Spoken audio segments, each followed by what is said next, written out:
Buyers, are you tired of losing out in this competitive seller's market? With prices soaring, how can you get your offer accepted in this heated market? Simple, just submit the best offer. Duh! Well, it's simple in concept, but it's not simple or easy in the execution. In this fast-paced video, we'll cover 20 tips to get your offer accepted. And don't miss our bonus tip.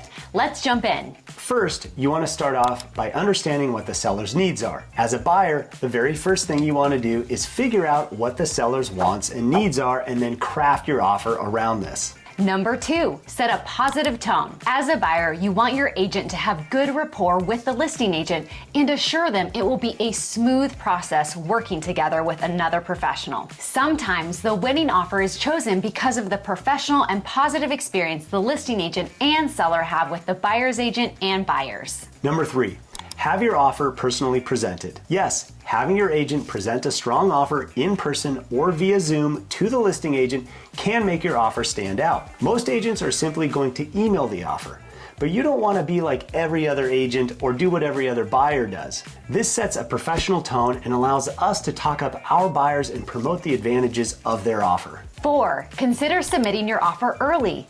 This comes with some risk. On one hand, this means you are showing your hand early. This could work in your favor if you have an impressive offer and the seller decides to accept it. On the other hand, the seller could use your offer to try and solicit another stronger offer. While most sellers do decide to wait until the offer review date, there are still lots of sellers who are willing to accept an early offer. Next, provide strong earnest money. The Oxford Dictionary defines earnest as showing sincere and intense conviction. The stronger your earnest money is, the more serious it shows the seller you are. And don't worry, you have nothing to fear regarding losing your earnest money if you keep your end of the bargain and follow the contract. Remember, the earnest money is applied to your purchase. So if you're planning on a, say, $200,000 down payment, why not use a big chunk of that or even all of that as your earnest money? 6, offer a strong price upfront. Sure, every buyer wants a deal. And because of that thinking, you might strategize the offer lower than what you're willing to pay because you think the seller will come back and negotiate. But in this market, that usually doesn't happen. We can't assume the seller is going to give you a second chance, so offer a strong price to begin with. 7, include an escalation addendum. Having an escalation addendum allows you to jump higher in price so you beat other offers up to a price ceiling that you choose. Are you okay losing the house that you love because another buyer is willing to pay $10,000 more than you? Everyone has a line in the sand, and we are not advocating that you cross it. At the same time, just don't live with the regret of not having offered more when you were given the chance. 8, make your escalation increases effective. In other words, make your price jumps meaningful. For instance, if you're submitting an offer on a home that's offered at $1 million, don't think that offering $500 to $1,000 more than the next offer is going to be meaningful enough to the seller. Meaningful price increases look something like $10,000, $15,000, or $20,000 price jumps. 9, choose the right lender. Yes, the seller and a good listing agent will care about who the lender is and will do their homework on the lender. Even if you're waiving your financing contingency, it's really prudent to have the right lender in place. This means someone who has a great track record of successful closings on time, someone who communicates well, and is preferably local. Also, make sure your lender calls the listing agent. 10, get preliminary underwriting approval versus the standard pre-approval. This means that your lender will put your application through the scrutiny of the underwriting process before you're under contract for a house. This is really proactive and shows the sellers you are a safe bet and proof that you'll make it to closing without any surprises. 11, put more money down. When you are in the position to put 25 or 30% down while other offers are putting 10 to 20% down, that makes your offer stand out as well. 12, cover an appraisal gap. If your offer is subject to a financing or appraisal contingency, you can sweeten your offer by covering the difference between the appraisal price and the purchase price. If you have the extra funds, this is a good tactic. You get to impress the seller with a stronger offer, and oftentimes it's a non-issue anyway if the house appraises for full value. Next, show proof of funds. By providing evidence that you have money in your account and it's ready to go, this is beneficial to the seller. It gives the seller peace of mind and confidence. 14, release the earnest money to the seller.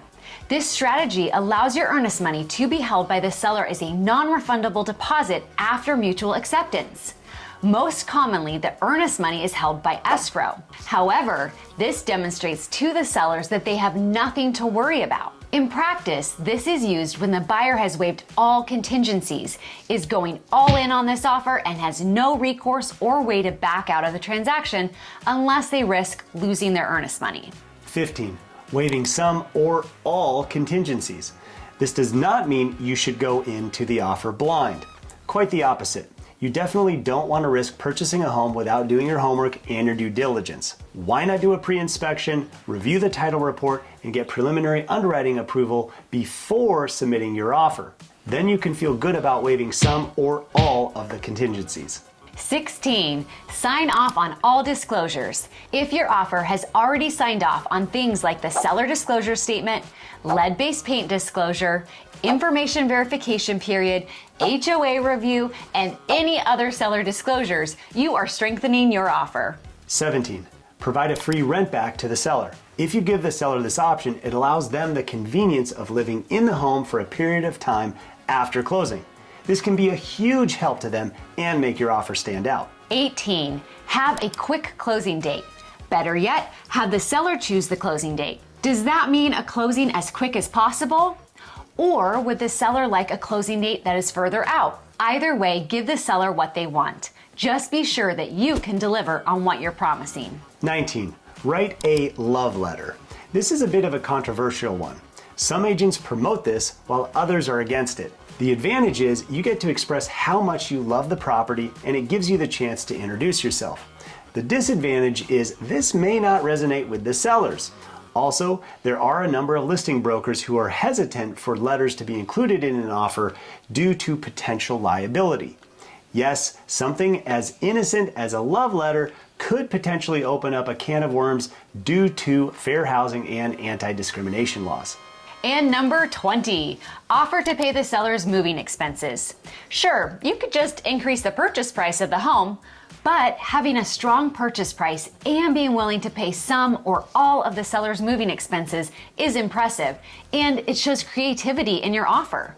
And the bonus tip is... Drum roll, please. Number 21, allow the sellers to leave anything behind. This might include trash, the old dresser they decided not to take with them, or anything else. Why not give the seller the convenience of leaving any items on the property so it makes their move easier? When you boil it all down, there are really only two parts to an offer: price and terms. It's usually the offer with the best price and best terms that wins. But not always. Sometimes the seller chooses an offer with the best terms over an offer with a higher price, or vice versa. The thing to remember is that an offer is generally evaluated as a whole, not just the individual parts. When you can provide the seller with a clean offer that has a superior price and superior terms compared to the other offers, that's when you have the advantage. If you are wondering if now is the right time to make a purchase, then you need to check out this video right here. And be sure to hit the like and subscribe buttons if you want to stay in the know regarding the greater Seattle real estate market. See you next time.